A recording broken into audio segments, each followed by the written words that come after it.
ইংরেজি শব্দ পেয়ার, পির সাথে এয়ার যুক্ত করে দিলাম, পির সাথে এয়ার, এয়ার মানে বাতাস, তার সামনে একটা পি বসাই দিলাম, তাহলে হলো কি পেয়ার। পেয়ার মানে হচ্ছে জোড়া, একটা দুইটা যখন থাকে সাথে সেটা হচ্ছে জোড়া, পেয়ার।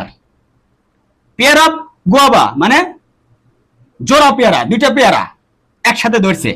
তারপরে যুগল, এই যুগল মানে পাশাপাশি যদি কোনো কিছু থাকে, যেমন যুগল কোণ থাকে, তাই না? এই যে এই যে পূরক কোণ, সম্পূরক কোণ, দুইটা মিলে যখন 180 ডিগ্রি হয় তখন একটাকে আরেকটা সম্পূরক কোণ বলে, পরস্পর একে অপরে। এই যে পাশাপাশি তাহলে এটাকে যুগল কোণ বলা যায় অনেক সময়, তাই না? যুগল।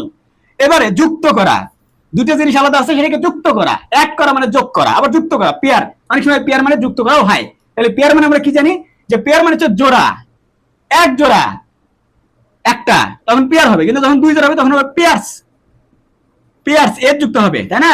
জোড়া মানে দুইটা, কিন্তু সবসময় এটা প্লুরাল হবে না, এক জোড়ার ক্ষেত্রে একটাই, আবার দুই জোড়া হলে তখন দেখবার ওটা আবার ওই জোড়ার মধ্যে প্লুরাল হবে, তখন তখন হবে পেয়ার্স। ঠিক আছে, পেয়ার্স। এরপরে পেয়ার মানে কি, আবার এই যুগল, এই পেয়ার মানেই যুক্ত করা, পেয়ার মানে জোড়া, যুগল যুক্ত করা।